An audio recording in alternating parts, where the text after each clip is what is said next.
আজকে একটা জিজ্ঞাসা করি, ইসলামী ব্যাংকে যে জামাত শিবির ছাড়া আপনার চাকরি করতে দেবেন না, খুব ভালো কথা। টাকা নেওয়ার সময় যে টাকাটা রাখতেছে ব্যাংকে, জিজ্ঞাসা করেন আপনি জামাত শিবির কিনা?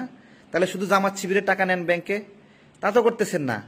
এই ইসলামী ব্যাংকে সাধারণ মানুষরা টাকা রাখছে বিশ্বাস করে, সেই টাকা নাবিল গ্রুপ জামাতি ইসলামের তারা লুটপাট করছে নাকি? লুটপাট করার পরে ব্যাকআপ দেওয়ার জন্য বাংলাদেশ ব্যাংক থেকে সেই টাকা আবার প্রিন্ট করছে না? তাহলে শিবির না করায় একজন প্রতিবন্ধীর চাকরি খেয়ে দিল ইসলামী ব্যাংক।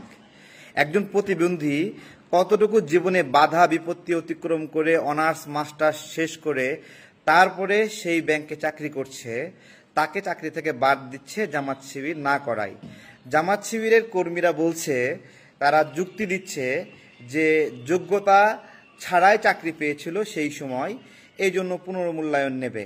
আমার প্রশ্ন হলো, গত কয়েক বছরে আপনারা বলছেন যোগ্যতা ছাড়াই কিছু লোক চাকরি পেয়েছে, তাহলে আপনারা কি শুধুমাত্র এই কয়েক বছরে যারা জামাত শিবির করে না তাদের পরীক্ষা নিচ্ছেন, নাকি যারা জামাত শিবির করে তাদেরও পরীক্ষা নিচ্ছেন? একটা ব্যাংকে এরকম কি সুযোগ আছে যে একটা নির্দিষ্ট গোত্রে শুধু পরীক্ষা নেওয়া হবে তাদের কোয়ালিটি আছে কিনা? যদি পরীক্ষা নেন তাহলে জামাত শিবির সহ যত স্টাফ আছে সকল স্টাফকে আপনারা পুনর্মূল্যায়ন পরীক্ষা নেন যে তারা যোগ্য কিনা। তা না, আপনারা তো সবার পরীক্ষা নিচ্ছেন না। নিচ্ছেন কি? নিচ্ছেন না। তাহলে আপনারা যেই প্রক্রিয়া শুরু করেছেন যে আপনার স্টাফরা যারা এখানে চাকরি করবে, জামাত শিবির করবে, সেখান থেকে 5% 10% ইয়ানত হিসেবে আপনার দলকে দিবে, এই তো। জামাত শিবির না করলে সেটা আপনার দলকে দেবে না।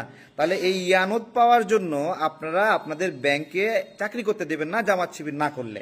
আজকে একটা জিজ্ঞাসা করি, ইসলামী ব্যাংকে যে জামাত শিবির ছাড়া আপনার চাকরি করতে দেবেন না, খুব ভালো কথা।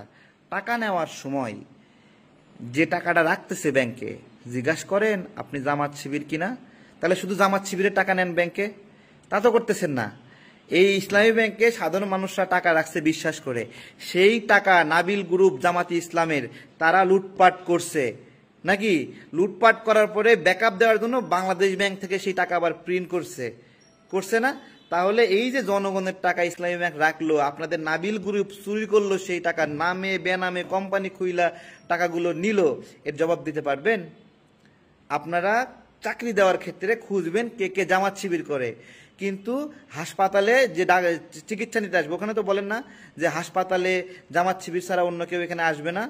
তাহলে আপনি যখন ব্যবসা করবেন, আপনার ব্যবসার গ্রাহক সাধারণ নাগরিকরা, কিন্তু ব্যবসা থেকে যে বেনিফিট দিবেন সেটা দিবেন শুধু জামাত শিবিরকে।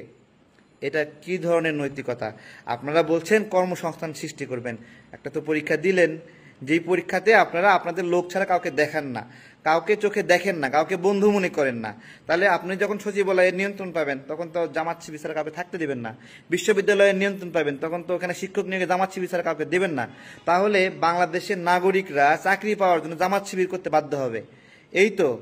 এই সিস্টেমে আপনারা ঢুকতে যাচ্ছেন। একটা প্রতিবন্ধীর প্রতি আপনারা হলো ইনসাফ করলেন না। সে অশিক্ষিত না, তার কত অবস্টাকল, তার কত বাধা বাধ্যকতা, কত কষ্ট করে সে লেখাপড়া করে এইখানে এই পর্যায়ে আসছে, তাকে আপনারা চাকরি থেকে বাদ দিচ্ছেন। তাহলে আপনারা যে যুক্তি দিচ্ছেন যে অযোগ্য লোককে নিয়োগ পেয়েছে এবং অযোগ্য লোক নিয়োগ পাওয়াতে যোগ্য লোক বঞ্চিত হয়েছে, খুব ভালো কথা। বাংলাদেশে গত কয়েক বছরে যে নিয়োগগুলো হয়েছে, ঘুষ দিয়ে হয়েছে, তারপরে বিভিন্নভাবে নিয়োগ দিয়ে সরকারি অফিসগুলো চলতেছে। তাহলে একটা কাজ করেন, সকল সরকারি অফিসে আপনার হলো পুনর্মূল্যায়ন পরীক্ষা নেন, নিয়ে যারা যারা কম যোগ্য তাদেরকে বাদ দেন। নিতে পারবেন? দেশ টিকবে? হ্যাঁ, আমি তো আলাদা করতে বলতেছি না, যে যেই সময়ের নিয়োগের জন্য আপনি এই মানুষগুলোকে বাদ দিচ্ছেন তারা জামাত শিবির করে না বলে, আমি অন্য সময়ে বলবো না, ওই সময়েই জামাত শিবিরের যারা নিয়োগ পাইছে তাদেরও পুনর্মূল্যায়ন নিতে হবে।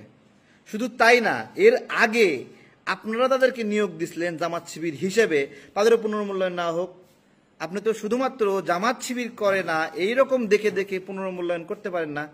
একটা বেসরকারি প্রতিষ্ঠান বিভিন্নভাবে নিয়োগ করতে পারে, লিখিত পরীক্ষার মাধ্যমে নিয়োগ করতে পারে, মৌখিক পরীক্ষার মাধ্যমে নিয়োগ করতে পারে, এবং সেই বেসরকারি প্রতিষ্ঠানের মালিক কোনো একটা কর্মীকে দেখছে, তাকে এক দেখাতেই তাকে যোগ্য মনে হলো, তাকে সেখানে নিয়োগ দিতে পারে। অনেকগুলো উপায় আছে। সে কোনো নির্দিষ্ট নিয়ম মানতে বাধ্য না। এবং এই প্রক্রিয়াতেই জামাত শিবিরের লোকগুলোকে আপনারা ইসলামী ব্যাংকে নিয়োগ দিয়ে আসছিলেন। আজকে আপনারাই বলতেছেন যে লিখিত পরীক্ষা, মৌখিক পরীক্ষা ছাড়া আপনার, আমরা তো খুব কম দেখছি যে ইসলামী ব্যাংক ওপেনলি ডাক দিচ্ছে সবাই নিয়োগের আবেদন করেন এবং সাধারণ মানুষরা সেখানে গিয়ে চাকরির সুযোগ পাইছে। তাহলে আপনারা বাইসে বাইসে জামাত শিবির নিয়োগ দিচ্ছেন, এখন আপনারা এখন ক্ষমতা পাইয়া এসে বলতেছেন যে জামাত শিবির না করলে ইয়ানত খাইতে ইচ্ছা হয়েছে। ইয়ানত, যে ইসলামী ব্যাংকে যারা চাকরি করবে তারা জামাত শিবির করবে, 10% হলো আপনার রাজনৈতিক দলকে দিবে। এর আগে তো একটা হামলা করছিলেন জামাত শিবির না করায় একটা ম্যানেজারকে, যে কেন সে ইয়ানত দিচ্ছে না, তাই না? তো এইটা একটা রূপ এই বাংলাদেশের মানুষ দেখলো। আমি জামাত শিবিরকে বলবো এই প্রতিবন্ধী চাকরি ফেরত দিতে হবে। এবং পুনর্মূল্যায়ন যে কথা বলতেছেন, আমি বলবো না পুনর্মূল্যায়ন করেন না। পুনর্মূল্যায়ন যদি করতে চান, ইসলামী ব্যাংকের পুরো স্টাফ সিস্টেম যেটা আছে, একটা ম্যানেজার মানে পরিচালক থেকে শুরু করে একবারে কেরানি পর্যন্ত, দারোয়ান পর্যন্ত সবার পুনর্মূল্যায়ন করবেন একসাথে। জামাত শিবির বাইচ্ছা তাদের পুনর্মূল্যায়ন দরকার নাই, জামাত শিবির করে না, এদের পুনর্মূল্যায়ন করে পেরেশানে দিবেন, তাদের রুটি এবং রিজিক কাইরা নেবেন, বড় বড় বক্তব্য দেবেন যে জামাত শিবির আসলে ক্ষমতায় সার্টিফিকেট নিয়ে অপেক্ষা করতে হবে না, সার্টিফিকেট পাওয়ার আগেই তার চাকরি ধরাই দিবেন তার হাতে, তাই না? এই হলো অবস্থা।